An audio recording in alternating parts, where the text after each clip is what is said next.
Hi. Committee కురాలు ఎలా ఉంది cinema? చాలా బాగుంది. యదువంశి డైరెక్టర్ నా ఫ్రెండ్ నేను. యాక్చువల్లీ చాలా సంవత్సరాల నుంచి ఫ్రెండ్స్‌మే.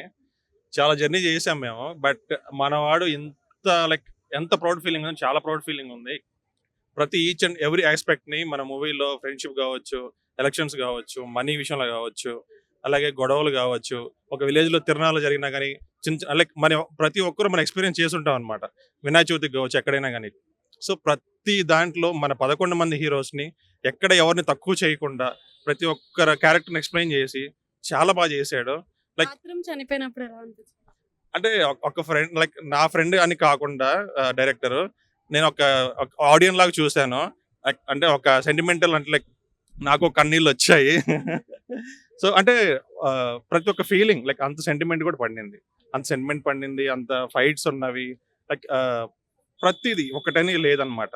సో, సాంగ్స్ కావచ్చు అందీప్ బ్రో చాలా బాగా కొట్టారు. బీజీఎం అయితే అసలు కొన్ని కొన్ని సార్లు అంటే మనది ఇక్కడ హోమ్ థియేటర్ అసలు బేస్ కావచ్చు చాలా బాగుందనమాట. అంటే మధ్యలో ఒక సాంగ్ కి నిహారిక గారు వచ్చారు కదా, సో థియేటర్ ఫీల్. గొర్రెల సాంగ్. నిహారిక గారు ఈ కంటెంట్ సెలెక్ట్ చేసుకోవడం అనేది మేడం గారు చాలా గ్రేట్. ఎందుకంటే ఇప్పుడు యంగర్స్ జనరేషన్ కి మన ఎలక్షన్స్ కావచ్చు, ఈ మనీ కావచ్చు, ఫ్రెండ్షిప్ వాల్యూస్ కావచ్చు. సో, ప్రతి దాంట్లో కూడా ఈ మూవీలో కంటెంట్ లో ఉంది. మేడం ఈ స్క్రిప్ట్ సెలెక్ట్ చేసుకోవడం, అలాగే మన వంశీకి ఇండస్ట్రీకి చాలా మందిని 11 మందిని కావచ్చు, మన వంశీ కావచ్చు, ప్రతి ఒక్కరు ఇంట్రడ్యూస్ చేయడం కూడా మేడం గారు చాలా గ్రేట్. డెసిషన్ తీసుకోవడం కూడా మేడం గారు థ్యాంక్స్.